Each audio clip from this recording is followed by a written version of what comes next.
Hey everybody, and welcome back to my channel. My name is Jessie and this is Jessie Gardens.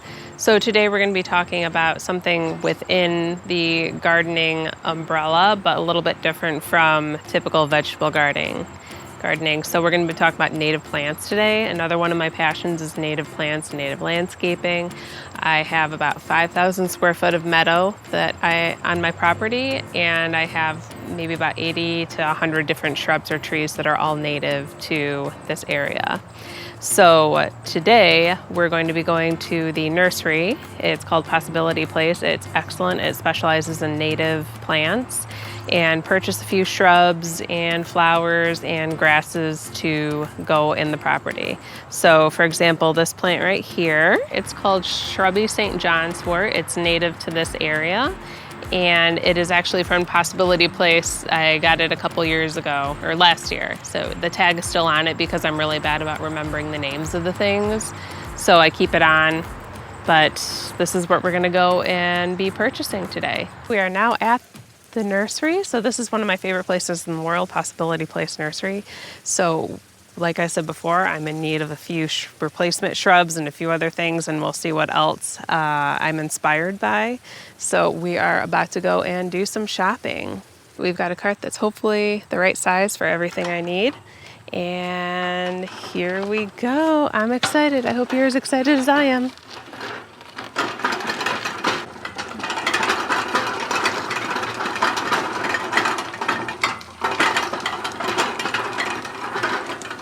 Okay, first thing we're gonna do is we're gonna get some shrubs.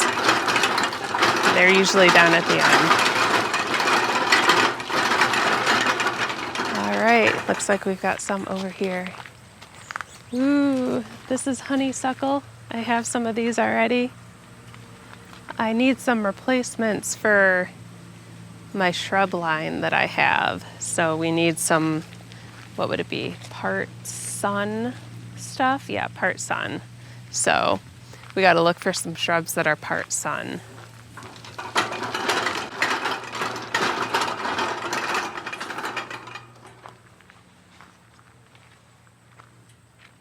Here's all the oaks. I love oaks. There's this one naturalist, Doug Talamy, who says if you're going to plant any tree in your yard, it should be an oak tree because it has the most benefits for all the pollinators. I think it benefits some 500 different species of pollinators. So if you're going to plant anything, even if it's one tree, plant an oak tree. And that's pretty much generalized for the whole United States. All right, we've got 9 bark here, and I know I need some of that, so I'm going to grab a few of these. This will go in my yard. It does well in dry to mesic soil. And it's full sun to part shade, which will be good for underneath all those black walnut trees I have. All right, we're gonna get some more button bush. This seems to do well on my property. So we'll get a couple of these. And chokeberry also has been doing well. So let's see which one. I'll do one of these. Purple. This one has fruit on it, so it probably is doing good. It's like being in Disneyland. It's just like I want everything, but I can't get everything. Most important part about shopping at somewhere like this is to make sure you get the right plants and put them in the right spot. Because if you don't, it's just a waste of money and a waste of a plant. And so it's like, why bother? You know? Ooh, Ohio buckeye, but I think that's a tree. Oh, pawpaws. I have a few of those, but they just are not doing very well. I don't know what I'm doing wrong. Maybe they're not getting enough sun. I would like to get a couple of trees while I'm here, maybe a couple of oaks. That would be nice.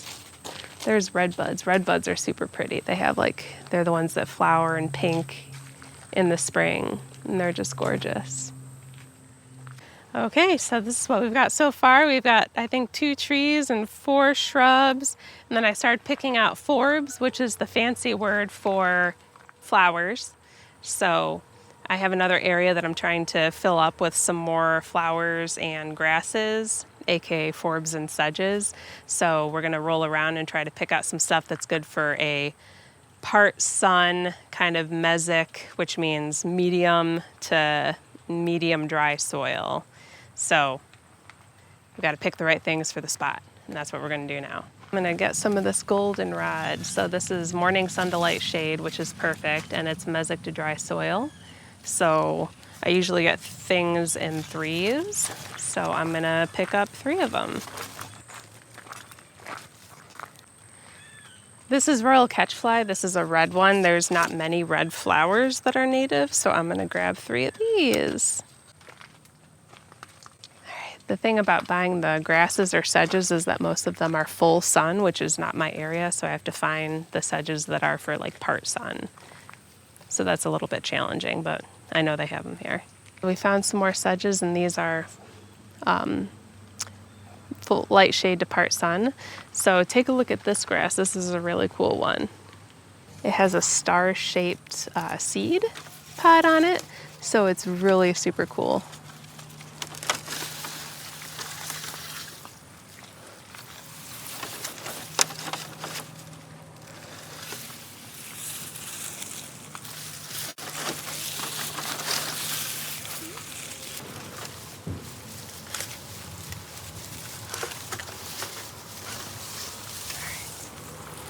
Probably shouldn't be carrying them like these, like they're decapitated heads, but that's okay. Now this plant is really cool because it's the only cactus that's native to Illinois. It's Eastern prickly pear. So I am so incredibly tempted to buy this. I do have what I think would be good location for it, which would be right by the house. So I think I'm gonna get 3.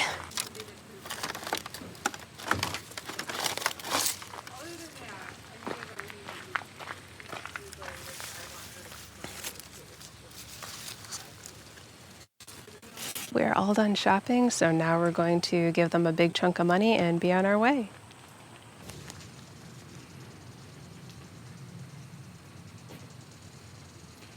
Okay, 9 pints plus flat, 7 1 gallons, 323.14 is your total. Okay.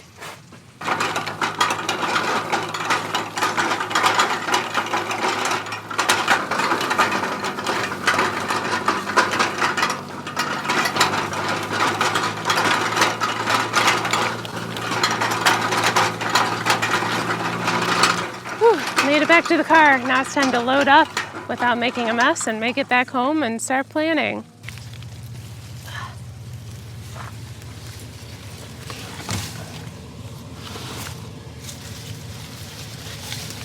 Gentle.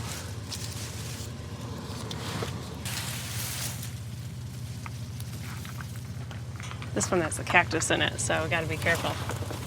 Last thing of loot from pirating the plant place. Yay! Today is the day that we're gonna plant all the shrubs and flowers and grasses that I bought at Possibility Place. So I have everything set up. Now I'm just gonna hop on my mower and we're gonna ride off and go get things done.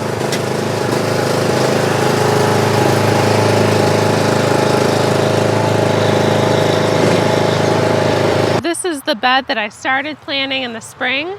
I got about 90 different grasses and forbs from another place called Prairie Moon. They were selling a pollinator pack, so I bought that, but it only filled up half of the space that I had prepped last year. So now we're going to be filling the rest of it. I strategically placed some mulch piles around it, so hopefully I have enough to finish this area. And first thing I'm going to do is I'm going to try to blow off some of the leaves that have fallen because it's getting close to fall here.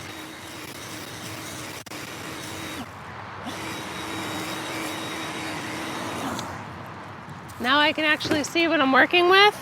And now the next step is going to be kind of arranging the plants where I want to plant them. So spacing, I'll probably do about, I don't know, 18 inches, 24 inches, whatever my heart says is the right distance, and how many plants I have. So those are the two major things. I'm gonna pick up some plants and start seeing what I have here. I'll try to weed a little bit as I go along. So these are the 3 grasses. These are the brown fox sedge. So, I don't know. We'll put one maybe here, one here. Oh, that was 2. One there, one there. Now we've got the royal catchfly. That's a flower. So we'll go here and here. Pull some of this stupid creeping Charlie. As you can probably see, I don't really know what I'm doing, but that's kind of the nice thing about native plants is that you don't have to know what you're doing. You just kind of plant things and let nature take over. And then the last sedges. So these are palm sedges and they're really quite interesting. Here, I'll come and show you real quick. It looks like a palm tree. So it's really cool. That's why they call it a palm sedge. So I think this is a really interesting one. So I had to get some. Now we got to kind of work on spacing a little bit. Maybe I'll move that one about there. I'm kind of putting the end of the pot where I think I want to plant it. I think this looks pretty good. I mean, I feel like everything's pretty well spaced out. So, you know, I'm just gonna go for it. This tool I got in a pack of 2. It's a drill bit, but it's for planting. So I just connected it to my ryobi drill because I'm a ryobi girl. And we just use this to make the holes. So pretty cool. All right, we're just gonna go ahead and get started. There's a huge anthill right here, so that's why I'm not getting on the ground. Whoa. Ugh, you have to be careful for roots too. Now we've got our hole all dug, so now we're gonna gently, you can see the roots are coming out of the bottom, which means it's root bound. So it's gonna be pretty difficult to get out of the package. You can kind of like press it back and forth and just kind of go from the base and try to gently pull back and forth. You can even do a little CPR on it. Oh, these are, yeah, look at those roots. That's crazy.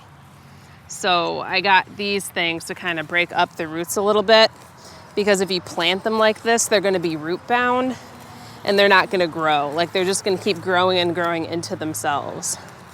So yes, you're going to do some damage to the roots, and yes, you're probably going to lose some of the roots in the process, but it's okay. Native plants especially are super resilient to stuff like this, and it's more important that you set them up for success than worry about doing a little bit of damage to the roots. And because I got these things so late in the season, they're gonna be more root bound because they've been in the pots for so long. So I don't really have a method or anything to this. I'm just kind of trying to break them up a little bit. You can kind of pull a little. So at least they'll grow into different directions instead of becoming like a knot as they grow and develop, because that'll really impede their growth and they just won't be super successful. So, all right, I think that's good. Shove it in there, get our dirt, and then it's important to pack the dirt so that way you're getting all the air out. All right. One down, 50 to go. So we're just gonna get to work.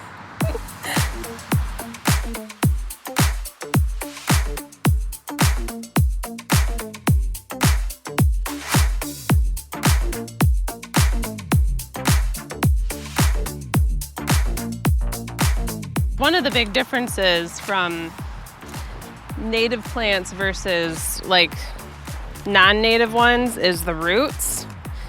So the roots for like the typical grass that you see and everything, they maybe go down 3 inches. So they don't do anything like for soil erosion or preventing flooding or to provide nutrients to the soil,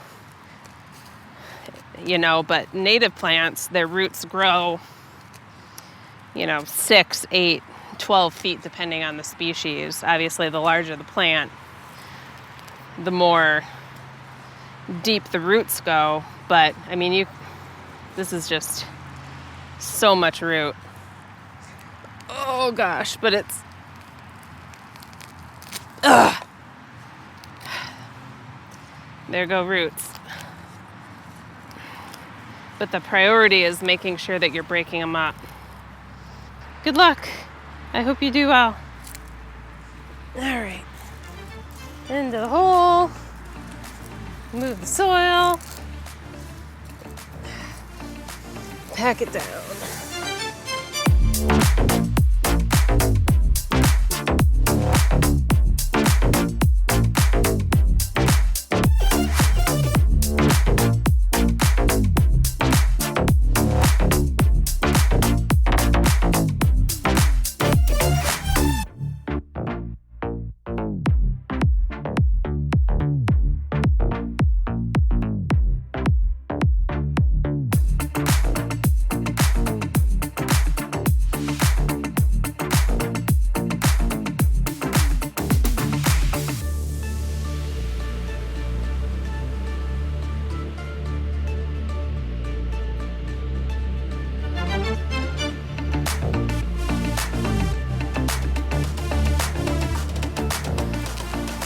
This is what you got to do. Just pull, pull, pull, tear, tear, tear until it's not a big root ball. All right, pretty sure that's good. We'll find out in a few years. Into the hole. And that's like one of the things about gardening in general, but especially native plants, is that you just have to be patient. Like, there's no rushing nature. There's no hurrying it, and there's no fighting it. And if a plant dies, it dies. Even with the best plant, the best location, the best everything, a plant can still fail for reasons outside your control, and you'll never know. But that's just how it is. So doing all this stuff with native plants has really taught me a lot. Patience, ability to let go of controlling the outcome. You know, so it's really helped me grow not only plants, but as a person as well. So all of these plants could die next year, or die in a month, or die tomorrow, you know? And I could be like, oh, I just spent, what was it, $323 on plants. What a waste of money, you know. I'm never doing this again. But, you know, that's the wrong view. It's about learning and just doing the best you can.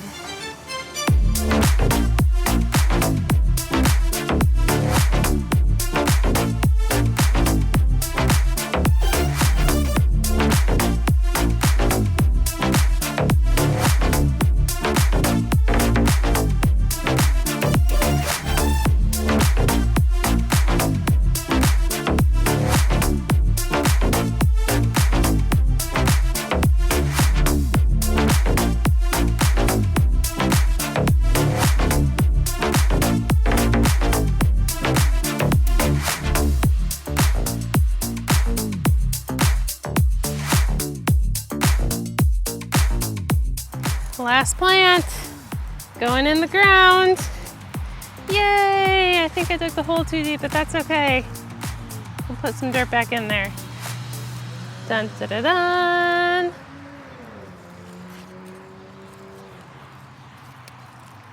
Oh no, that is too deep. All right. Woohoo! All the plants are in, right? Right. Yay! We finished.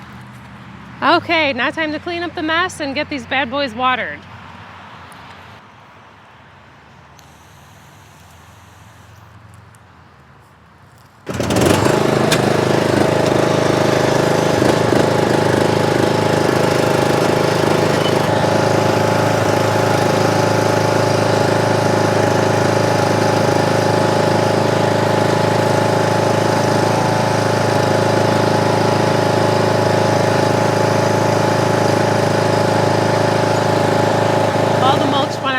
the flowers and sedges that we planted. So we're gonna take a quick look and talk about proper mulching strategies. So I've got about a finger deep of mulch here, so that's about 3 inches of mulch. I think usually 3 to 5 inches of mulch is good. And the important thing that a lot of people get wrong when they're mulching things is you don't want to have the mulch right close to the plant itself. That's super important, especially when you're doing trees and shrubs, because too much mulch, you usually see when you're out and about, we call it volcano mulch. So when it comes up into a volcano around it, and that actually does a lot of damage to the root structure and to the main trunk of it, and it'll cause it to rot and not do well. So whenever you're mulching something, think donut, not volcano. Think volcano, bad, destruction, death, and donuts, well, they'll still kill you, but not as quickly as a volcano will. So you want to make sure you have a good ring around your plants as you mulch them, because the primary function of the mulch is 2 major things: to help retain moisture and to also provide nutrients as the mulch decomposes. I hope you enjoyed watching the whole process of going to the store, getting some plants, putting them in, mulching them. And I hope you join me next time on my channel so you can see more adventures in the garden.